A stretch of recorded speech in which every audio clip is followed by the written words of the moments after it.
Hi everyone, as promised I said to you I'd make a little video to show you how I tie my hair rig bait bands. I can't take credit for this, it was the superstar that is William that showed me how to do it, and it's 1,000 times better than doing it on a single bit of line. And that's a good little tip for you, to be honest, to pass on, is when the superstars have done well, I wouldn't do it when they've had a bad day, but when they've done well, after the match it's definitely worth going round and speaking to them and just asking all questions about how they fished, having a look at what gear they've used, you know, just say, do you mind if I have a look at your top kit? And they'd be more than happy to show you, because they're so happy, you know, the fact they've done well. Definitely don't do it if they've had a bad day, because you get one word answers. So when they've had a good day, walk around and you'll be surprised at just how much they're willing to give away. Obviously they've got their guard down, they've done well, so they'll often tell you a lot more than they'd ever want to tell you. So back to the hooks. I've had a few questions about obviously how to tie it, how to use a loop tire, so I'll try and cover that all in this video for you. One of the questions I've been asked is what hooks to what line diameters I use, so I'll talk you through that now. I use an 18 LWG to 010 and 012 when I'm fishing for F1s and smaller carp with like 4 and 6 mil pellets, and then I use a 16 LWG to 012, 014 and 016 when I'm going to fish with 6 mils and 8 mil pellets, depending on the size of the fish. It obviously depends on the line diameter that I use. So what I'm going to do is I'll show you how to tie the hook here, and then I'm going to try my best. I'll walk around the other side of the camera and show you close up how to tie it. It is a bit fiddly once you first do it, but trust me, persevere with it because it's a lot better. Obviously I'm not a professional filmmaker, otherwise I'd have it nicely edited and cut in, but I don't know how to do that. I'm a decorator. So first of all, I get my bit of line, snip it off, and then get my pellet band, put that on the hook. Motorbike going past, which is nice. And then I put the bit of line through the back of the hook and pull sort of 5-6 inches and lay it down the shank of the hook. So behind it I've got the pellet band and obviously the longer bit of line. Use my fingers to trap the pellet band. Get the other bit of line, put that through the back of the hook. So in effect what I've done is I've put the band on the line, put one bit of line through, loop the other bit of line through the back of the hook, so I've created a loop behind the back of the hook. So I pinch the loop, the hook and the tag end bit of line, and by using the long bit of line I can shorten the loop to the size that I want it.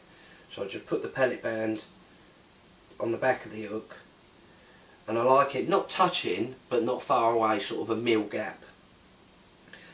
And then pinch that all together, and then now it's just your knotless knot obviously over those two bits of line. So start my knotless knot.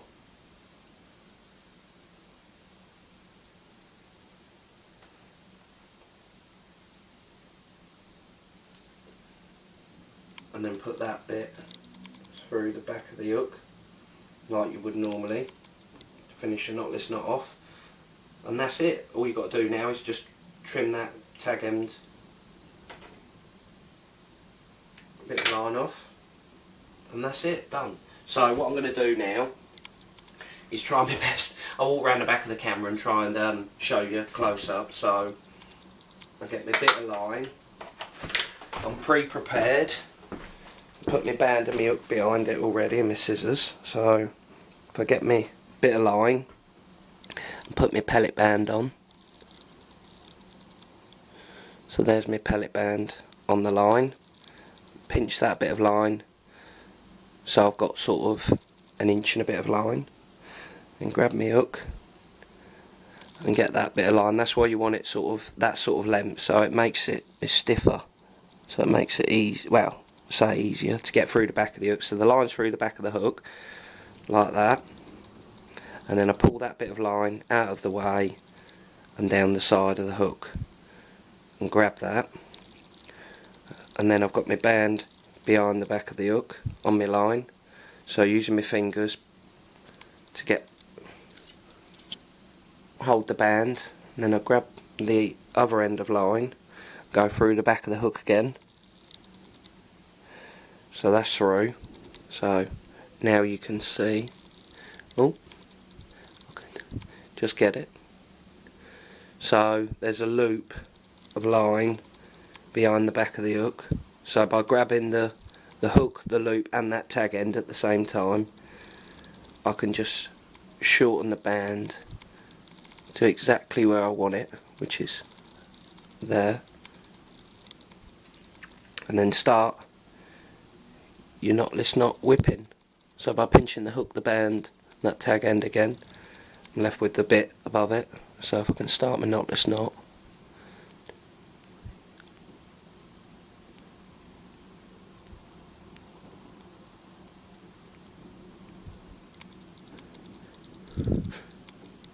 and then get that tag end again, sorry, the other end of line, just finish my knotless knot off.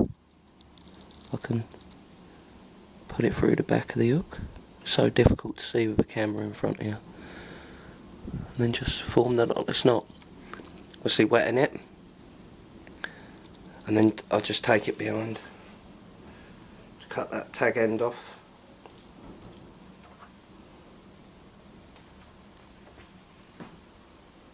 Put my scissors down, and there you can see my band in a loop. If I can hold it still, so the camera focus, behind the hook. You can see it lies lovely and straight and stiff behind the back of the hook. Always wants to go back, and that's it. So if I walk back around, the next one is obviously how to use a loop tie. So I'll talk you through that quickly. On my little Guru hook length box, you've got your retaining bits, obviously where you put your hooks, but on one side of it, the pins are higher, so that enables you to make your loops the right size. So if I just get a weight, put that on my board so obviously it don't slide around when I'm tying it, and then put my hook over the pin at 3 inches, because that's what I'm tying these at, go round the other pin, pinch the two bits of line together, and then release your hook and just slide it off. So now I've got my hook at 3 inches, and then just slide both bits of line together so that I can pinch the hook and the bit of line, and it's still 3 inches. So if I get my loop tie, I'll walk back round and show you how. So I've got my loop there, and that is my hook length at 3 inches. So the next thing to do is form a loop like so. So I'll show you that again. So all you're doing is getting your bits of line, twisting it, putting your fingers together to pinch it, and get your loop tie like so, and then put that bit over there, go once, twice, put your finger just to stop it slipping off, and then with the other bit you go over and actually in the middle, as you can see there, and then slide it down. Let me wet it. So you can see there, and then just by gently pulling it down, it'll make your figure of 8 knot, and just pulling both bits of line together. Then if I trim that off for you, oh, if I can get it out. So that would, obviously that's my loop, what I'm holding, and just trim it off within a mil. Go back round. So now I've got my loop and my hook. Just put your loop over the pin, and then with your hook, and if you've done it right, you should find that the hook is under normal tension probably a mil to 2 mil shorter than the pin, and that way when you put it over the pin it'll be under the perfect amount of tension, and that's it. jobs are good and done. So I hope that's helped answer a few of your questions. If you get any more problems, things that you're struggling with, I'll do my best to answer them for you. Until next time, take care, and I'll speak soon. Bye.